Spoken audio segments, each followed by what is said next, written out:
You gotta snap out. Snap it. Snappity snap. Snap out of it. Snappity snap. Snap out. Hi everyone, I'm Soraya Rhea, and thanks for tuning in for my review of Married at First Sight Season 9, Episode 13. Wow. So this is technically the first episode, the first part of the season finale. I don't know why they labeled it as such because, the fact is the season finale is always decision day. So I don't know. I think that they were just being a little extra by being like, season finale part 1. But yeah, guys, we are 1 week away to decision day, and then of course, the week, I believe it's just the week after the reunion will premiere, which probably is going to be even more exciting than decision day itself. Right? Of course, because that's when all the tea is going to come out. We're going to hear, and hopefully, what's his name? Kevin something, who did last year's and really stuck it to Luke. So that's me. He got to come correct again and stick it to Matt. Right? So I'm hoping that's going to happen again. That's going to be exciting. Right? Yeah. Okay. So let me just do a quick summary of what this episode was about, okay? Again, we really don't see the couples living together. We don't see them just kind of doing life so much, which is what we really want to see them do more of. It's just more meetings, more lunches, more dinners with friends and family, right? All right, but the episode actually does start with them still at the couples retreat the weekend before decision day, and they all have to say their little soundbite lines. I've been so annoyed with soundbites this episode. I don't know. Is that what we call it? Sound bites?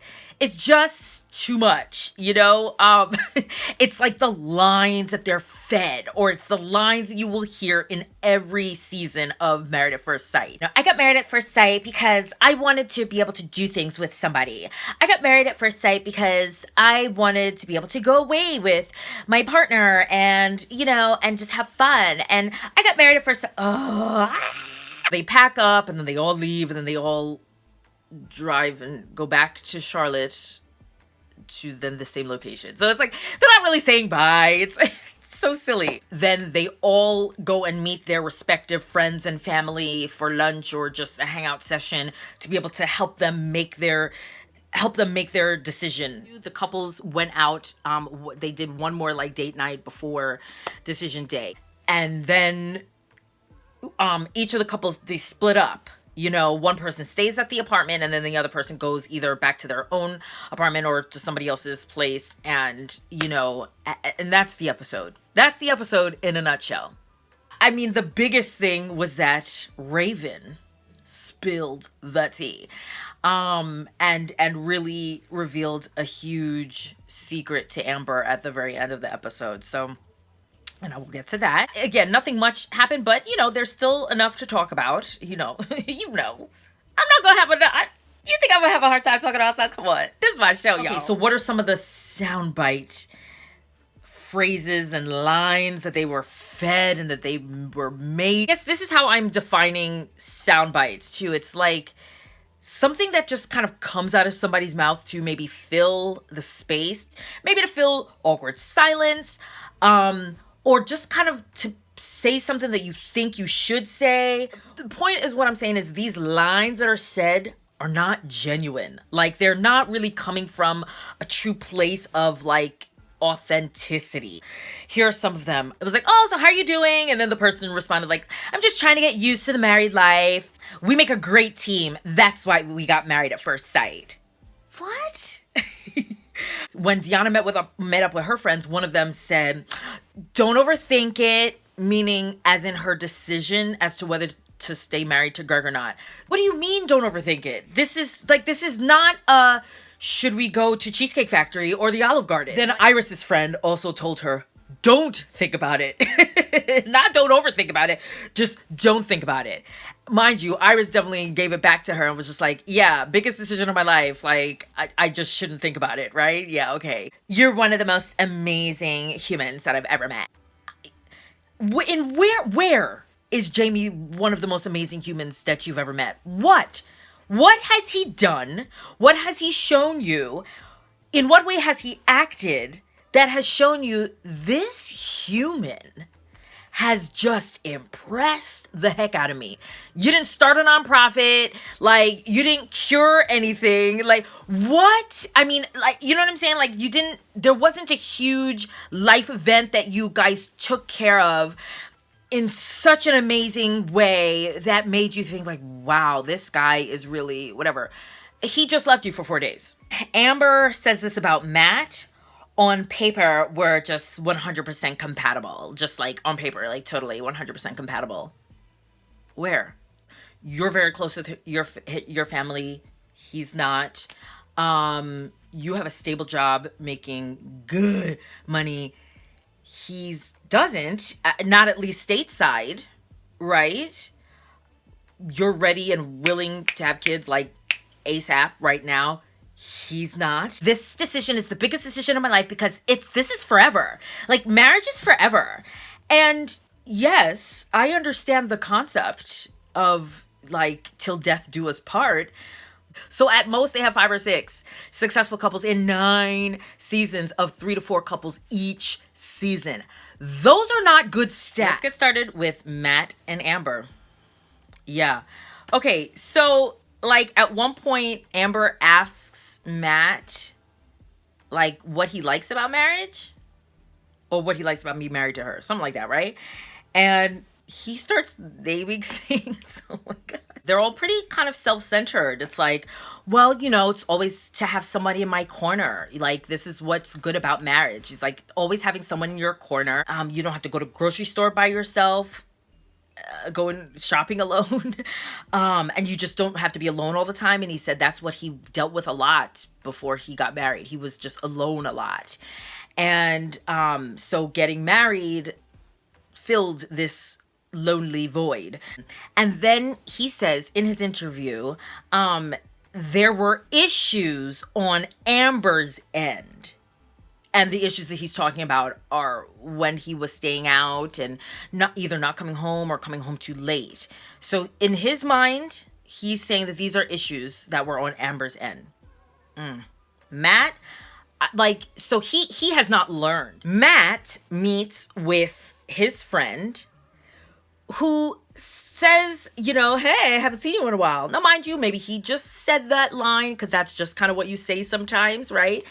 But then Matt identified his friend throughout their conversation as being the friend who he was spending all his time with, whose house he was at and staying over and all that stuff. So it's like, so he been spending all his time with you, friend. Then why are you talking about, oh, I haven't seen you in a while? So what is it? Who's lying? Who doesn't understand? Matt also says that when they're together, they have such a good time. But he's like, but I just don't get these. He's like, I don't get urges to hang out with her. Who says that? I don't get urges to hang out with her. I just don't get these urges to hang out with her. Okay. Thanks, Matt. Oof. Ouch. Remember that Sex and the City? Get out. Get out, sis. Get out. You do not need to be with that man. You do not even need to contemplate. It's done. It's over. You're good. Amber is the person that's going to leave for the night. And Matt will stay at the apartment. So she packs up her things and then, you know, gets ready to leave. And watching Amber, oh gosh, I'm sorry to say, Amber's just classic, just desperate girl. It's just so pathetic, and it's really uncomfortable to watch because Amber, I think she's so intense, and maybe her love language is physical touch too. So like she just wants to be, and then Matt's face is like on the other side, like, okay, you know, and it's almost like he knows that he doesn't deserve her passion. It's so devoted. It's such a devoted, giving my all hug. And I think he knows he doesn't deserve it, you know? Not because he thinks that he's a bad person, but I think that he just knows that they're not there yet. I mean, she didn't get on top of him to straddle him, but you could just tell that she was just like breathing through him. Again, he melts her. Remember, he melts her. And it's like, sis, you got to just, anybody that's like that, whatever, you got to snap out, snappity snap out of it. Snappity snap out. Because, I mean, and that's the thing. That's the drug. That's the drug. When you're just so like, it makes you stupid, okay? And then you do things that if you were watching someone else do this, you'd be like, no, please don't do that. That is not smart. You know, if you were a mother and you watch your daughter acting like this or whatever, you'd be like, no, sweetie, no, please pull yourself together. You are your own person. You are okay. You do not need this man to breathe and melt you. No, okay? You're not snow. But so finally she leaves, you know. Oh gosh, Amber. She goes and stays by Raven. Raven then says that he has to tell her something, and he basically lets her know that he was at a bar the other night and he saw Matt, and he was with another woman, and they seemed to be really into each other. So clearly they must have been sitting close. They must have been, you know, flirting and just whatever. And Amber asked if they left together, and he said yes. And let me tell you, Amber cried some real tears, okay? I mean, she did the guttural cry. She cried from the diaphragm, you know? I mean, she just, everything. Like somebody died. Amber, I done gave you a playlist before though, right? So now that it seems like it's for real, you know, I don't even want to hear that you are contemplating saying yes. And but we don't know, because Amber still said, even when I hear this, after Raven told her, even when I hear this, I still want it to work out so badly. I still. Woo, girl. When you fill my heart with joy, was I blind to the truth? Yes. Just there, feel the space, 'cause now You love loving basketball. I feel so dumb. Yes, unfortunately. What kind of fool am I? You made a fool of me. Tell me why. Smell you in my dreams. That is not cute. Now when we're face to face, you won't look me in the eye. You say that you don't care. We made love. Tell me why. Oh, baby. Sometimes it hurts to love so bad. When you know you're giving All you can. And it hurts like hell. That's the way it feels. You could be real about it, Amber. It hurt. How could the one I gave my heart to break my heart so bad? Tell me we did. Be so cold. I can't make you love me if you don't. You can't make your heart feel something it won't. Morning will come, and I'll do what's right. I hope you will. Just give me until then to give up this fight. Let the songs melt you, Amber. Y'all know that's the best version of the song, though, right? You know that. You know that, right? Bonnie Raitt. Amber, I mean, yes, let the songs melt you, Amber. If you want something to melt you, let the songs melt you. Okay. Moving on to Keith and Iris.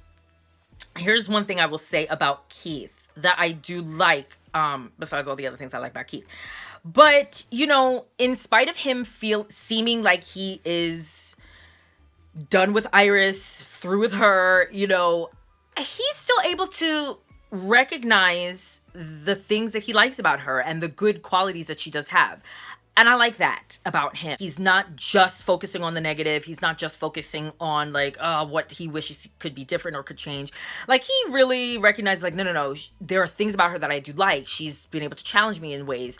She is so much like this and that. So Keith meets up with his mom, and these are some of the things that he starts to say to her. Even though he is recognizing like, I'm not sure if this is going to work in the long run, but he's at least recognizing like, there are really good things and really good qualities about her. And now, when Keith and Iris went out for their date night, by the way, they looked so beautiful. They really did. Keith and Iris or Iris particularly, she just looked really gorgeous that night. She's really, really nice. And they definitely seem to have a good time, good night, She asked him flat out again about her virginity. Like, is it an obstacle? Is it a problem? Is it an issue? Is it still an issue? And then he basically said, yeah, it's an obstacle. And I'm like, oh gosh. I'm like, well, there you go. So like, if you say no, Keith, like, Iris is going to run with this. And she's going to be like, oh my gosh, you see, that's why it's my virginity that nobody wanted to really just deal with, and it's just not fair, whatever. And I'm like, it's not that. And my thing is, then, Keith, what do you mean? If you're saying that like her virginity is an obstacle, what exactly do you mean by that? I don't think that Keith has said the hard thing to Iris, which is, you're emotionally immature. That's the problem. And even though they've spoken about Iris's virginity and how it's something that they have to deal with and get through and overcome and this and that, whatever, it's like, yeah, but Keith's real issue with Iris is her immaturity. That is what he is not finding attractive. And the thing is, was he ever encouraged to tell her the truth? Now, mind you, it's not an easy truth. It's an uncomfortable truth. It's seemingly a mean truth, because it's that thing that like everybody can see about the situation, but that it's like, who's gonna tell her? Because it's she's not gonna take it easily, because one, Iris probably doesn't see herself as being immature. She probably sees herself as being very mature, because she's able to be an adult in so many other ways and seemingly mature in so many other ways. She has a job. She's has a career, finished school. She supports herself. All of these things that you attribute to somebody who is mature versus immature. But, but then it's like, yeah, but then you'd have to be specific to say, yeah, you're great in all these other ways, but here's where you're emotionally immature. And sure, somebody could say yes, and it's because she hasn't done it yet. That's why she's like this. I don't think so. But I remember I said this a couple weeks ago. I really think that Iris, being that she's a bit of a control freak in a sense, let me back up. I don't necessarily have to call her a control freak, but that she likes to be in control over herself. And the fact is, to be able to hold on to your virginity until adult years, yes, of course you have to have a level of control and then physical control over your body. So Iris is used to that, right? But in order to open up in a vulnerable way, emotionally and sexually, you have to let go of that control that you always have kind of kept in control. And either she doesn't know how to do it, or she's afraid to do it, and or both. Or maybe she's just not aware that she's not doing it, or she's not aware how to do it, whatever the case is. But I think Iris, given that she's done other sexual things, she's not against stuff, right? And her and Keith, again, they still hug, they still kiss or whatever. Oh my gosh. The goodbye kiss that Keith gave her. Again, the way that they just kiss, I think it's so cute. That's why I want them to stay together, because I think they're just so cute together. They kiss well. They just, it looks natural when they embrace. And then they kiss a couple times on the lips, and then he just gave her a kiss like right here, and like, Keith! But the Twitter ladies are letting Iris know that they are ready and they're lining up and they've got tricks. They're ready. They are they are honoring your marriage. Like, they're not gonna step over that boundary, but the minute that homeboy says no, or you say no, or whatever, they are sliding in. Okay? Moving on to Deanna and Greg. So, after the couples weekend, Deanna and Greg meet up with their friends. Deanna meets up with two of her friends, and then Greg meets up with one of his friends. And of course, they talk about decision day or whatever. Deanna notes, which I think was prodded by the producers. She notes like, y'all know that I don't like to share my feelings or whatever. Okay. But I think they encourage like her that, she's kind of got to get over that. She's got to open up. She's got to be open, more willing and all that. And that's fine. Right. And Greg's friend talks to him about it, and Greg tells his friend like, yeah, but she just doesn't open up and blah, and it might be a problem. And the friend says, well, what if that never changes? And what if like, nothing changes once the experts are gone? Because Greg is saying that he only hears that Deanna feels certain things, or that she thinks certain things, because the experts have gone back and told him. The only thing I would say to Greg with that, it's like, you're not the only one dealing with that. That's the expert. The other couples are dealing with that as well. Iris is dealing with that. She's saying that like, oh wait, like I never heard Keith say this. I'm hearing this from the experts. So I'm hearing this during the unfiltered episode. I'm hearing Keith say this because he's saying this in his interview. So Greg, you're not unique in this, right? But obviously, I think, only because Greg and Deanna are doing so well that they have to find something for them to like be like, oh, concerned about, Greg tells his friend, or in his interview, I think he might say like, but he's kind of confused and frustrated about Deanna not sharing so much. And I'm just like, oh, please. Like, please, no. Again, I think they're just trying to drum up drama between them. Y'all are good. And even Deanna at one point is saying like, I don't know. Sometimes I know what my answer is going to be. Sometimes I don't. And it's like, wait a minute. Honestly, if y'all don't say yes, y'all are two of the most selfish people in the world, because what reason would you guys honestly have to walk away from each other? Like, what reason would there be? Y'all are good, there is no perfection that you can find in somebody. I mean, Deanna says like, is Greg everything that I want? I mean, come on. Like, again, sound bites. If it's a sound bite, then fine. But like, if that was a real thought, what, on one hand, you hear people say, you can't be so picky. Then you're never going to get married. You're never going to find anybody because nobody's perfect. But then can you honestly say over here that you would meet somebody who's good, that has so many things and you get along with and whatever, and that you could still come to a point where you're just like, I don't know. They're just not everything that I want. Are they everything that I want? You know what? They're not everything that I want. So, and I'm going to walk away. No, I will not take that. I will not accept that. And I understand having high standards, but then there's where you can be picky to a fault, right? I listened to a podcast, I think it was a Hidden Brain episode. And they talked about, how marriage has changed.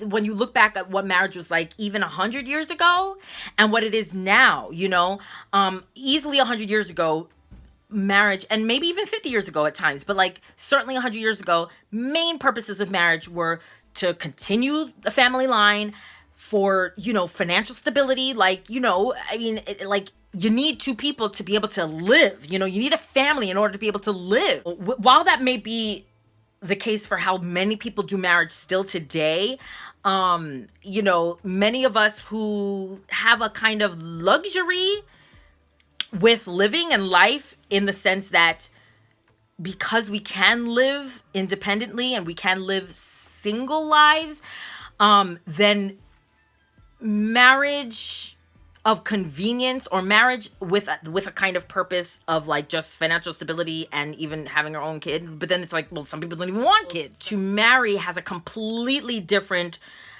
purpose around it. It now becomes about who will bring out my best self, and who can I pour into to then bring out their best self? Do we have a shared purpose and passion with life, with the grand scheme of life, that, outside of even just having our own children and creating our own little family, but like the way that we see life, and like, I want to be a better person, or I want to be able to help somebody be a better person, or like, whatever. I mean, it becomes this whole other thing. right? When those marriages are good, when they're right, it's like being on Mount Everest, right? It's like but to get to Mount Everest is not easy. The air is thin, you know, you might freeze off a finger or two. You might lose a companion along the way, but like once you get there, the summit is incredible. But it's a lot of hard work and most people don't get there, right? Now with the other kind of marriage, it's not Everest, but like it's not Everest. There's not necessarily a awesome majestic sight, but it in some ways it can be easier because the expectations are they're far fewer. There are fewer expectations. It's like if your main purpose was like, you know, financial stability, carry on the family line, we can live together. Like if it's just kind of simple like that, then I don't need you to be my best friend. I don't need you to like the things that I like. I don't need you to want to do my same adventurous things. And I don't need to stretch myself to be able to like things that you like. Like it just, like we could have like two separate lives. This is like this whole other thing that people I think sometimes don't realize, like, oh, check what your desire is for marriage in the first place. And then see, what is this person looking for? Are they just looking for family line, support, whatever, you know, get their sexual needs fulfilled, whatever, that's it? Or is it somebody that's really looking for like a kind of a Mount Everest experience? The only thing I didn't like was when they were hanging out their last night together, Greg then, of course, again, I feel prodded by the producers. He then asks Deanna, do you love me? First of all, who does that? Who asks somebody, do you love me? Do you love me yet? And then who asks someone who has then not yet told them that that they love them? You know, like, it's just silly. And then Deanna's answer is just basically like, you know, she doesn't know, whatever. So what was the purpose of that, Greg? You know, and again, it's like, how much are you expecting out of 8 weeks? You know, like, come on. Don't make a fight where there's no fight. Lastly, moving on to crazy cuckoo loca, Jamie and Elizabeth. Ooh. So Elizabeth meets with her mom, and Jamie doesn't meet with one of his family members or friends. He meets with one of Elizabeth's friends. They actually label him as Elizabeth's best friend, which I found interesting. And just to summarize that conversation, Elizabeth's friend basically tells Jamie, which is like, I'm sorry, you're 35 years old. This is not news to you, right? You know this. You know this about most women, or you know this about many people when it comes to sex. But like, the friend basically had to tell him, like, because Jamie's complaining about sex, not getting enough sex or whatever. And the friend basically tells him, yeah, but Elizabeth needs to bond in order to have sex. She needs to be able to connect, and then she'll be able to give herself to you and then have sex. Jamie and Elizabeth go out to dinner the night before decision day. I think Elizabeth looks great. Love her hair. She you know, she looks great. And, you know, even though they say sound bites back and forth to each other, Jamie then decides to come out of his face and diss Elizabeth. So, Jamie starts saying things like, you know, he doesn't posture himself in the way that Elizabeth does. And he's like, yeah, like, I feel like he's like, I'm true to my word. Like, whatever I say, I give, you know, and, like, you don't, essentially. And she's like, really? In what way? And he's like, well, you know, he's like, he basically says, like, you know, I feel like I was promised things and she didn't fulfill them. What is Jamie talking about? Remember last episode, Jamie was the one who felt like he came up with this great idea to take sex off the table. Well, yeah. So then he's talking about sex. He basically tells her that she's not really a sexual being. And Elizabeth's like, really? And he's like, yeah. She's like, really? You don't think I'm a sexual being? And he's like, not in the least. And I'm like, Jamie, why? And then somebody tweeted, they were like, oh, no. Remember, Elizabeth said that Jamie just does basic Caucasian sex. So this is his way of getting back at her. I was like, oh, that's true. But it's like, sorry, Elizabeth totally won. That's not really a real diss, Jamie. You know, so he's upset that Elizabeth described herself as being a sexual being. So I guess in his mind, a sexual being means that you want to have sex every single time that he wants to have sex, and you never want to say no to sex. And he does not feel like he's getting enough sex. He's still on that. Of all the things to complain about, of all the things to talk about, this is where Jamie feels like the bulk of the problems in their relationship is that he's not getting enough sex. And it's like, yo, Jamie, I don't care how you spin it. You are not coming off looking like a good guy. Like, you, in this way, you are, I mean, I don't think you are, but like, you are coming off like a sex maniac. You know what I'm saying? But what it is, it's not so much I feel like, oh, you're a sex maniac. No, I just think that you're somebody, you have your sex drive and you are all about getting yours. And you're not about bonding. So like, you've had sex within the first couple days of knowing this woman. You know, homegirl got undressed in front of you within hours of knowing you. And then you want to come out over here talking about like, oh, she's not that sexual. I don't believe that she's really taking it to heart. And I think in the end, she's saying like, I think she's just like, okay, all right. And in his interview, Jamie basically says, he knows that she needs the validation that she's sexy and that she's beautiful. But like, once she gets that, because like, I guess once he tells her like, yeah, you know, you're beautiful, or once he wants to have sex with her, he thinks that that's all she needs for her validation, and then she's good, she's shut down. And it's like, no, Jamie, I don't think that's it. I think that you cursed her out. I think you called her a materialistic beep. Okay, you left twice, second time for 4 days. You know, you told her to shut up in front of people. Mind you, she was very rude and inappropriate to you lots of times as well. But like, you did not treat her with loving kindness and patience.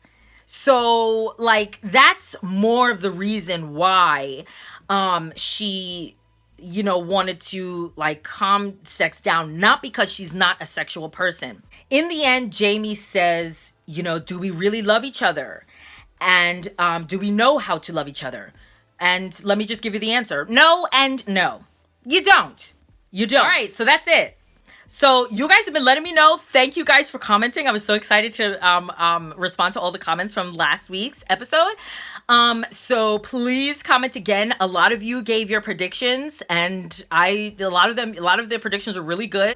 Let me know what you think. Do you believe the secret? Do you believe that Matt was really with this person? Is he cheating on Amber? You know, because that's what some people have really been saying, that it was another woman. And I mean, I guess I just believe too much in people, that even though I didn't think that Matt was doing something right, I just would not have thought like, oh no, he's with another woman. No, I don't think that. I guess I'm too trusting in some ways.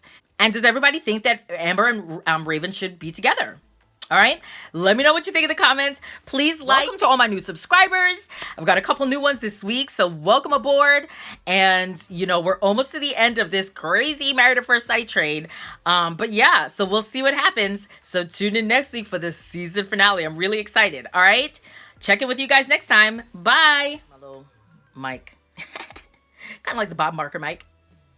Actually, no. His was way thinner. This is Bob Barker's mic.